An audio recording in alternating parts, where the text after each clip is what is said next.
buenos días, tardes o noches. Bienvenidos a Al Aire Podcast, donde cada semana chismeamos sobre el cuerpo humano, salud, cómo nos enfermamos, cómo se tratan esas enfermedades. Y pues esta noche tenemos un invitado muy especial con nosotros, ya lo están viendo en cámara. Primero rapidísimo, Liz ya regresó de su congreso. Hola de vuelta, Liz, te extrañé mucho. Yo también los extrañé mucho. La licenciada Coral Bley, ya nos conocíamos. Y por favor, el invitado que se presente.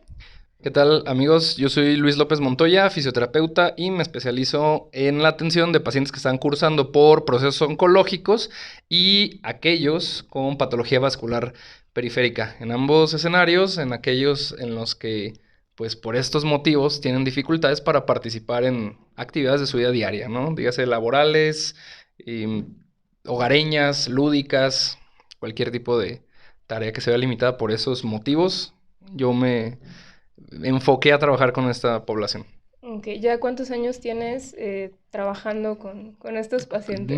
No es tanto comparado con otros profesionales, pero ya voy a cumplir 10. Ok, Sí. no, aparte el número de pacientes ahí cuenta bastante y ya Sí. llevas una cifra.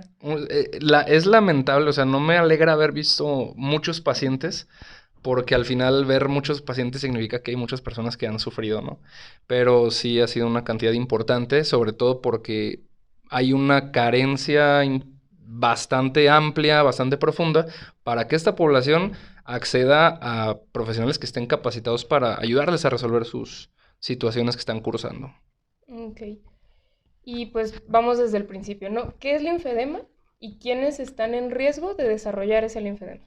Pues es bastante interesante porque el linfedema engloba una amplitud fisiopatológica bastante grande.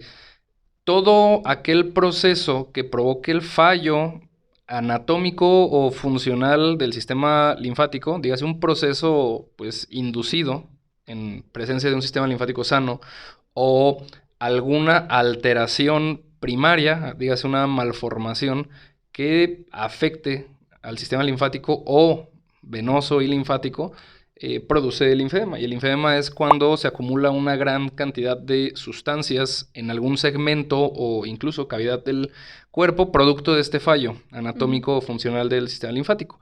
Pero no solamente se acumula agua, sino moléculas y sustancias que transitan propiamente por el sistema linfático, como lo pueden ser proteínas, aminoácidos de cadena larga, carbohidratos, ácido hialurónico y sustancias que naturalmente, una vez que salen desde el sistema circulatorio y necesitan volver a reingresar al mismo, solamente pueden reingresar vía, primero, linfática.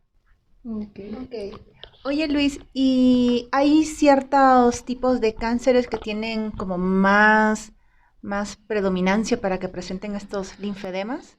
Es muy interesante porque el más popular es el cáncer de mama, ¿no? Porque todo mundo creo que inicialmente conoce el linfedema por dos vías, o porque es relacionado a cáncer de mama o por la mal llamada elefantiasis en sitios muy tropicales o primaria. La realidad es que acabamos de publicar un artículo en donde identificamos que el linfedema secundario relacionado a cáncer está asociado a 20 tipos de cáncer distintos. Entonces, siendo el más prevalente mama, pero los otros 19 puede que las prevalencias sean más bajas, no necesariamente porque sea menos incidente, sino porque es menos familiarizado el especialista que trata con ese tipo de cánceres a derivar a sus pacientes a un área de rehabilitación propiamente del linfedema, o que sean diagnosticados adecuadamente. Entonces, sí, se relaciona a todos ellos. Ok, y del manejo, pues hay muchos mitos, ¿no? Lo estábamos platicando hace ratito. Que el drenaje manual, el vendaje compresivo. Hay una pregunta que a ti te hacen mucho en redes sociales que a mí me da mucha risa. Yo sé la respuesta, pero platícanos, ¿por qué no se corta o no se drena el linfedema como si fuera agua? Bueno, de que se puede intentar, se puede. De hecho, incluso en congresos médicos me han preguntado otros profesionales de que, pues, ¿por qué no lo pinchan y sacan el agua? Porque, pues, al final el cuerpo humano no es una botella de agua. O sea, el cuerpo humano es un sistema complejo que tiene interacciones biológicas con diferentes tipos de moléculas. Cuando comienzan a depositarse entre el espacio que hay de la piel y el músculo, agua, más todas estas sustancias propias del sistema linfático, se comienza a formar una especie no literalmente, como de gelatina. Si tú preparas, todos hemos preparado gelatina en casa. Si tú preparas gelatina, ¿qué es la gelatina? O sea, ¿de qué está hecho la...? Es grenetina. Es grenetina. ¿Y qué es la creatina? ¿Qué es la grenetina? Es pues, colágeno, tejido conectivo. Colágeno, proteínas. Ajá. Entonces, ese soluto, cuando está en cantidades suficientes, provoca enlaces moleculares entre esas sustancias que encapsulan el agua. Entonces, se vuelve imposible que por una vía mecánica, pues tú le saques agua a una gelatina. Me gusta poner ese ejemplo porque es muy gráfico y todos lo hemos visto de algún modo. El linfedema, debe de haber un proceso que revierta esa misma fisiopatología. Y ese proceso va a ser esa terapia compresiva. Y ese proceso incluye, pero no se limita a esa terapia compresiva, que de todos los elementos me parece que es la más importante, ¿no? Una terapia compresiva que no es como apretar y ya, es compleja, pero es el elemento no negociable y más indispensable para poder tratar el linfedema. Y depositando y en el tiempo aumenta el tamaño, aumenta el volumen, deforma la extremidad y causa los problemas propios de esta situación, que incluye el inmunocompromiso del segmento. O sea, se vuelve vulnerable a infecciones. ¿Y qué tanto afecta la funcionalidad de las personas? Bueno, creo que también depende del sitio anatómico. Sí, totalmente. Y no sé si hay una clasificación para poder decir esto es leve, esto es grave. ¿Cómo lo abordan ustedes? Claro, yo creo que hay varias clasificaciones y la clasificación que se llega a utilizar va en función de la referencia que se tenga. Existe una clasificación clínica que nos habla sobre las características generales del estado del linfedema y lo clasificamos en etapa 0, 1, 2 y 3, que es la más aceptada, la más utilizada, la que propone la International Society of Lymphology.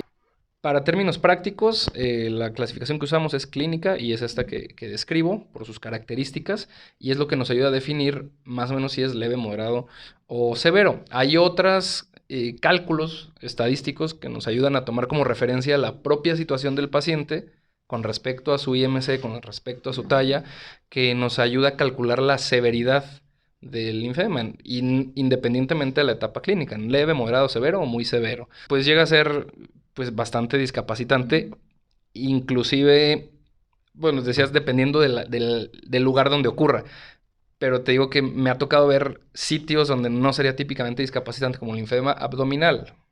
Bueno, pero llega el caso en el que el abdomen crece hasta las rodillas y se vuelve discapacitante.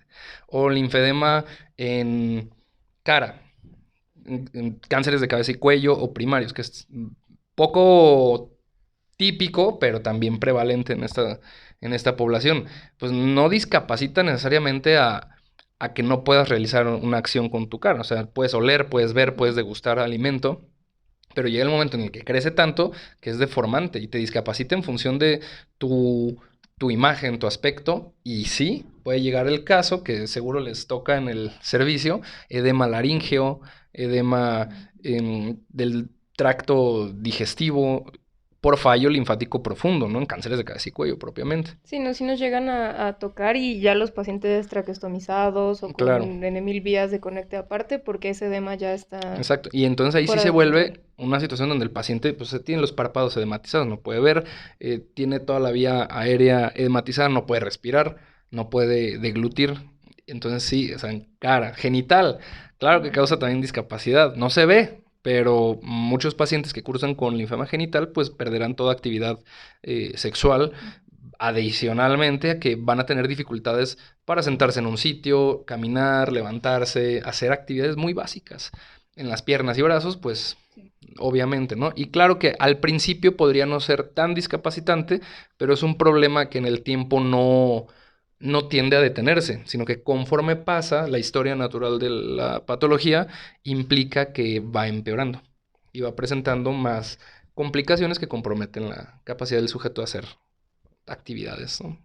Dentro de estos factores de riesgo, situaciones, ya hablamos de cáncer en general, pero ¿podrías profundizar un poquito más en qué factores de nuestro manejo oncológico nos predisponen o generan ese riesgo del linfedema, el retiro de ganglios, todo eso? Porque a los pacientes les da mucho miedo. Si yo tenía una paciente que le iban a quitar un ganglio centinela y ya se veía el manejo del linfedema para siempre, entonces... Claro. Es eso, o sea, son factores. No, el hecho de que haya un factor presente no implica garantía de que aparezca, pero a veces es suficiente un factor para que se desarrolle. Entonces, estamos muy al aire. Y una de las explicaciones de por qué este fenómeno, ahorita voy a hacer mención de los factores, es las características anatómicas únicas de cómo el sistema linfático está organizado en cada persona. No es idéntico el sistema linfático de ella con el tuyo, con el mío. Puede haber variantes anatómicas que condicionan que, aunque quiten un ganglio, el paciente desarrolla el linfoma. O aunque hagan vaciamiento total axilar, que quiten todos los ganglios axilares, el paciente no desarrolla linfedema, o al menos en los primeros años, ¿no? Que en donde se puede tener vigilancia de este paciente. Pero factores de riesgo que tenemos en cuenta como conocidos son radioterapia a nivel axilar o mama, disección axilar, dígase un ganglio o vaciamiento total, obesidad, otras enfermedades sistémicas como pueden ser cardíacas, hepáticas, renales, hipertensión arterial, colocación de vías venosas como catéteres subclavios, también otros factores que recuerdo, eso es para miembro superior principalmente, aunque para miembro inferior se traslada al segmento. Y desde luego, por ejemplo, cuando hay disección axilar, habría que ver qué tan ablativa fue. O sea, una disección axilar cuenta desde 3 ganglios, ¿no? O vaciamiento total. Hay varios niveles anatómicos que, desde luego, entre más agresiva sea la cirugía, hay mayor probabilidad de que haya lesión linfática que compromete a los linfáticos del brazo. Otros factores de riesgo. Traumatismos severos en la extremidad, procesos inflamatorios infecciosos en sitio de catéter o en la piel. ¿Qué otro? Predisposición genética y anatómica, que la puede haber también. Es algo de lo que se ha estado hablando un poco más en años recientes en investigación, de que, bueno, probablemente los pacientes que desarrollan linfedema, aunque quiten un ganglio, ya tenían cierta predisposición a tolerar menos ese tipo de agresiones. ¿Qué otra? Bueno, filariasis en personas que viven en sitios con filariasis endémica, aunque eso cuenta más para miembro inferior, antecedentes de enfermedad vascular periférica, en el segmento afecto. ¿Cuál otro? Creo que son los principales, son varios. Para miembro inferior también cuentan varios de ellos, adaptados al segmento. ¿Y qué se le podría decir al paciente para que disminuya el riesgo o empiece a tratarse de manera preventiva? Claro, lo más adecuado es, o lo que se recomienda actualmente como prioritario son, en ausencia de saber si sí o no hubo un daño garante, que eso se logra por medio de estudios de imagen como la linfofluoroscopía, que no está muy utilizada o está subutilizada en la clínica en general, tiene que hacerse pues screenings de seguimiento. O sea, tienen que seguirse y monitoreando las situaciones. Cosas que sí debería de hacer el paciente: reducir IMC o aumentar masa muscular, descenso de cantidad de tejido graso, porque el IMC, pues, yo puedo tener un IMC alto, pero estar muy musculoso, ¿no? IMC alto relacionado a tejido adiposo, debe de cambiar ese patrón. Una vida activa con ejercicio de fuerza principalmente, ejercicio cardiovascular también, eso ya es evidencia más reciente que se ha encontrado en estudios de calidad como preventivo, profiláctico del linfedema junto a los screenings, y eso es como lo recomendable, así como controlar todas las comorbilidades que pueda haber presentes en la persona y reducir pues incidencia de factores ambientales que pudieran dañar al paciente. O sea, si un paciente, por ejemplo, juega fútbol americano, pues desde luego el riesgo de que tenga un traumatismo grave producto de esa actividad, pues va a incrementar su riesgo de linfedema. No quiere decir que abandone la actividad, sino que lo tome en cuenta y tome las precauciones que sean necesarias. Exposición a químicos, exposición a ambientes donde pueda lacerarse o lastimarse gravemente la piel, ambientes sépticos, hay que tener pues mejor control de la situación de limpieza. Eso sería como lo más relevante. Pregunta, Ujú. ¿y el tabaquismo podría afectar negativamente? Entonces, como para quitar ese factor. Seguramente, porque el tabaquismo Ajá. está relacionado a hipertensión arterial. Ujú. Entonces, Y también hipertensión daño vascular. y daño vascular Ujú. periférico y microvascular. Tabaquismo es nocivo en muchos niveles. No conozco al momento un estudio que lo correlacione. Si se hace, estoy seguro que no va a salir como factor protector. Pero indirectamente. E indirectamente está relacionado. O sea, un paciente con hipertensión arterial que tiene antecedentes de tabaquismo, pues hipertensión arterial sí que está bien ligado al desarrollo del linfedema. Entonces, seguro debe de retirarse. Ok, fumar no tiene ningún beneficio y sí tiene muchos problemas. Muchos. Cuando haces estudio te lo encargo para... Sí, Va. agregarlo. Lo agregamos a la lista. Y bueno, dentro de este tratamiento ya desarrollé el linfedema, ya estoy en mi manejo. ¿Va a ser para siempre? Porque aparte de lo que yo sé es un manejo muy intensivo, vas a venir diario y tal. ¿Cuánto tiempo es permanente el cambio de hábitos? Si es muy estricto, ¿cómo es esa evolución? Pues mira, hay muchos modelos de trabajo. El linfedema sí es una situación que es de por vida. ¿Sí? Yo a los pacientes que manejamos para hacer sustentable su cuidado, o sea, una enfermedad crónica debe de tener un cuidado sustentable, no un cuidado que sea al mismo tiempo barrera en la recuperación y recuperación. O sea, es contradictorio, ¿no? Es algo que debe de adaptarse a la situación clínica de cada persona, tomando en cuenta que es a largo plazo. Bueno, como lo manejamos con el paciente es hacerle ver su situación como tener un problema visual. ¿Sí? Si quiero ver, si quiero que mi problema visual no progrese, tengo que llevar esos cuidados. El paciente con linfedema, hay un escenario ideal de cuidados y un escenario posible. Y un escenario posible y además adaptado a sus circunstancias que hacen aumentar la tasa de éxito de esos cuidados a largo plazo. Y si llegase a haber una eventualidad que hace que empeore en algún momento de la vida, bueno, se puede repetir como una pequeña etapa de intervención o intensiva, pero que no vuelve dependiente al paciente de la intervención. Porque mi jale es que el paciente se vuelva independiente en su contexto y en su salud, y yo acompañar ese proceso. Entonces, habría que hablar más estrictamente de qué casos son candidatos a una intervención ideal o a una intervención adaptada o a una intervención muy modificada. Ok, sí, nosotros decimos siempre a los pacientes que la tendencia tiene que ser siempre el automanejo, ¿no? No Sí. que se vuelvan adictos a la terapia, ni que Claro. nos veamos cada 6 meses porque no hubo Claro. ni ningún cambio. Digo, cada 6 meses no es lo mismo verte para control que verte para tratamiento. Exactamente. Ajá. Sí, que empecemos de cero no es igual que Exacto. saludarnos nada más para ver cómo Exactamente. estás. Por ejemplo, las mangas. ¿Reemplaza el vendaje definitivamente? ¿También son de uso permanente o son como de uso temporal? La terapia las mangas es uno de los elementos de terapia compresiva.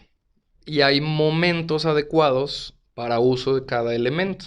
Siempre que, por ejemplo, haya necesidad de reducir el volumen de una extremidad, la manga no sirve. La manga no sirve. No, pero son carísimas. Independientemente, o sea, si fueran baratas, si fueran caras, la manga es inadecuada si el objetivo es reducir el volumen de la extremidad. Okay.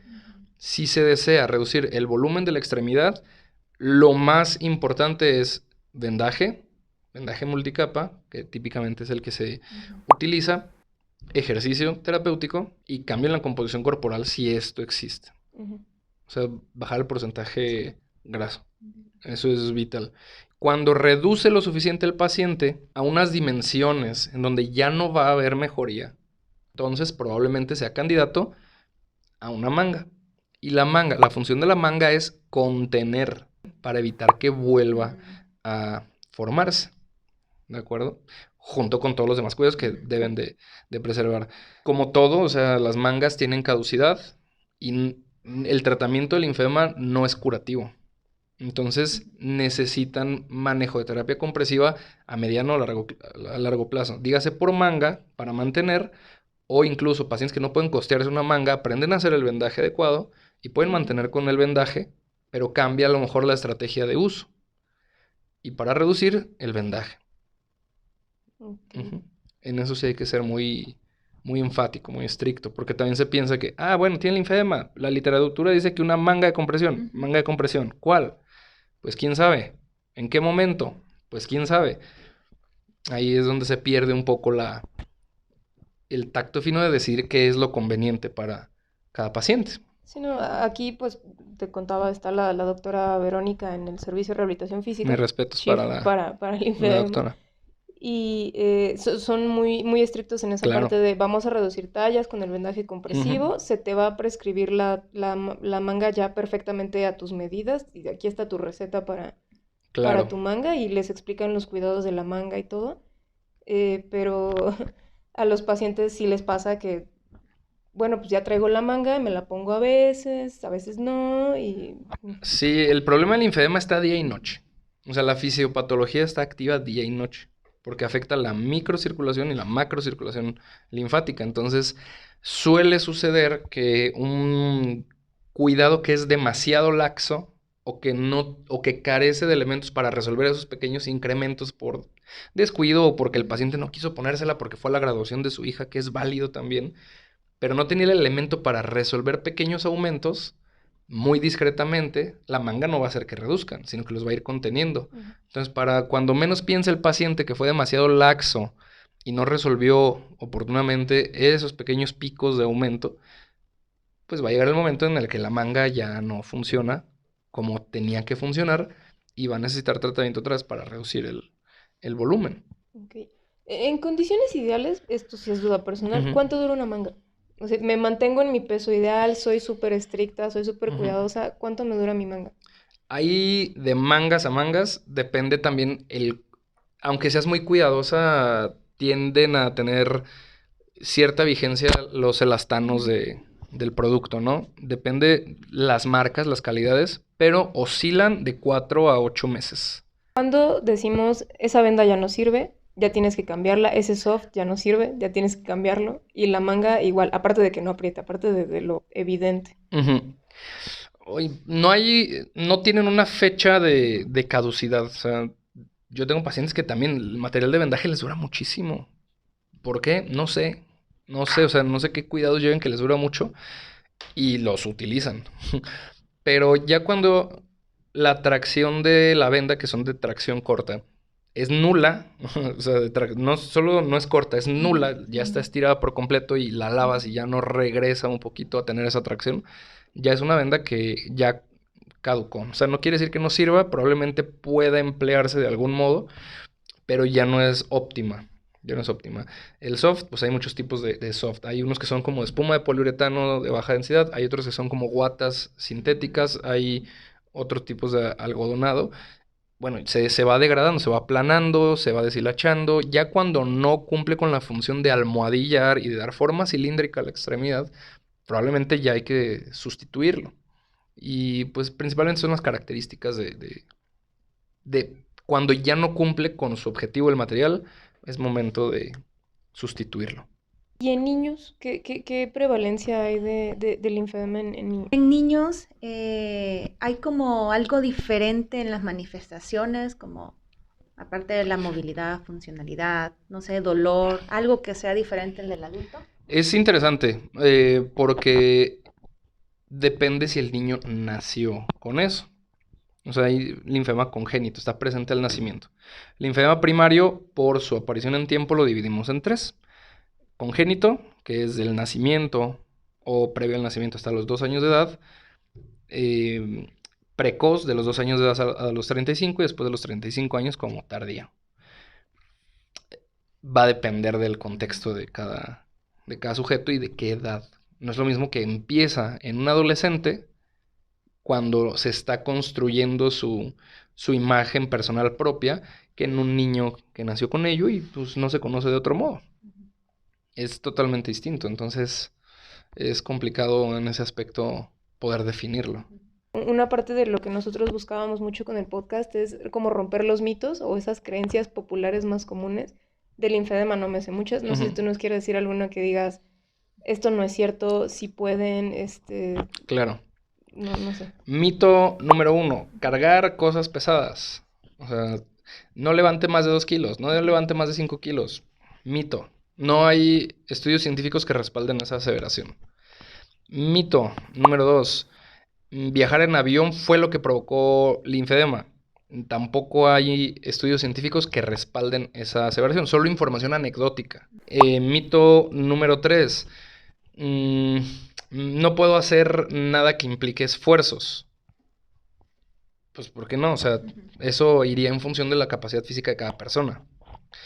De hecho, por ejemplo, el ejercicio de fuerza juega un efecto protector sobre el desarrollo del linfedema en aquellos que no lo han desarrollado. Me acordé, nos dicen mucho que no pueden cocinar por el linfedema. Entonces, ¿qué van a comer? ¿Se van a hacer paquetarianos? ¿Ponen a alguien más a cocinar? No, bueno, De es que conveniencia. A es que conveniencia. a mí me han No puedo tocado lavar pacientes, trastes. no, otros, claro, Creo que hay 4. no, claro, otros mitos. O sea, no puedo Ujú. cocinar y no puedo bañarme con agua caliente. Ah, también es A ver, es que no es lo mismo. No es lo mismo que te bañes con agua caliente 5 o 10 minutos de un chorro de agua que en cuanto sale disminuye su temperatura, impacta tu cuerpo y tu cuerpo tiene capacidad de autorregulación de la temperatura, a que te metas a un temazcal media hora o a una alberca de 40 grados centígrados durante 10, 15 minutos. Ahí sí que sería un problema, ¿no? Pero bañarte con agua caliente pues es como que pues es parte de tu vida, ¿no? ¿Cómo hace en invierno? Ah, pues justo Ajá. eso de pobrecitos Ajá. no les importa mucho y les dicen, no te bañes con agua caliente. Sí, no, Otra, llegan, no sí. cocinar, ¿por qué no? O sea, yo he tenido pacientes que o sea, son chefs, se dedican a la cocina. Claro, tendrá que tener más cuidado para evitar quemarse, tendrá que tener más cuidado para evitar cortarse y que si se quema o si se corta, tenga la alternativa de respuesta inmediata a esos eventos. ¿Cómo va a responder a esa situación? ¿Cómo va a limpiar? ¿Qué se va a poner? ¿Qué no se debe poner? ¿Y cómo debe proceder? Eso es más lógico a discapacitar a tu paciente por prevenir algo. Si se tratara de eso, pues mejor amputen el brazo, ¿no? Pues sí. Y que aprenda a hacer su vida con un brazo, que es para fines prácticos, ser tan hiperrestrictivos en ese aspecto resulta como amputarle el brazo a un paciente. Básicamente. Funcionalmente. Puedes llegar a la conclusión de pues quítemelo. Exactamente. Ujú. Entonces es totalmente contradictorio e irónico que quieras que tu paciente tenga buena salud si quitas aspectos de su buena salud, como el ejercicio, que influye sobre la salud metabólica, cardiovascular, su composición corporal y su nivel de participación en todas las actividades que construyen su calidad de vida. Y pues sí, pero a la fecha nos llegan pacientes que les dicen que por el diagnóstico oncológico no pueden, así en mayúsculas, no pueden hacer ejercicio. Al día de hoy. Bueno, eso a mí me preocuparía porque quiere decir que los especialistas no están Actualizado. leyendo las guías clínicas siquiera actuales. Me refiero a las guías clínicas internacionales, Ujú. en donde se indica no solo la actividad física, el ejercicio. Sí, camine. No, caminar no es suficiente. Se necesita cierto estímulo estresor físico para que haya desarrollo de capacidades físicas. Es como si quisieras que un niño aprendiera a caminar teniéndolo todo el día en la andadera. Otro. 6, 7. Necesitan drenaje linfático manual de mantenimiento. O sea, a muchos pacientes los citan el resto de su vida, cada semana o una vez al mes, a una intervención de mantenimiento con drenaje linfático manual. Pues no existe una evidencia científica válida, de calidad, que sostenga esa aseveración. Es otro mito. ¿Qué otro puede haber? La presoterapia o el drenaje linfático manual sustituyen el resto del clúster del tratamiento. Otro mito. Inadecuación descontextualización de los elementos de tratamiento. Fármacos para el linfedema. No existe. No existe, no se venden. Lo más cercano que hubo fue un AINES que se llamaba Uvenimex, que pasó a una fase de estudios clínicos interesante, pero fracasó. Y cualquier otra intervención terapéutica Ventosas, ultrasonido, no. No, Láser con ventosas y ultrasonido. Todo y, junto. Percusión y... Sí. Todo junto, el aparato más caro, tampoco. Muy bien, pues muchísimas gracias por toda la información, es súper interesante. Vayan a revisar el estudio, yo ya lo leí. Eso iba a decir que lo vamos a dejar en los comentarios. Sí. Sí. Lo vamos a compartir. Les vamos a compartir el DOI del artículo, yo ya lo estuve revisando, ya está también en las redes de Luis, está muy bien Sí. hecho aparte, sí. Gracias. Mencionabas evidencia científica de calidad, Sí. porque pues sí, artículos hay para todo, ¿no? Pero Claro. buenos, bien hechos. Entonces, pues, muchísimas gracias de verdad por aceptar la invitación. Al contrario, muchas gracias a ustedes. Y no sé si quieras cerrar con algo, agregar algo más, o pues sería momento de No, despedirnos. pues agradecido también mucho con ustedes, con su tiempo, con su interés en nuestro trabajo. Y pues comer frutas y verduras, hacer ejercicio, mantener un peso saludable y pues mantenerse cercano de profesionales que puedan ayudarles. Pues esto fue todo por hoy. Muchísimas gracias a todos por vernos, escucharnos. Estamos en todos lados como al aire y así. Se los dejamos más adelante porque están muy difíciles. Y pues hasta luego. Gracias. Bye. Chao.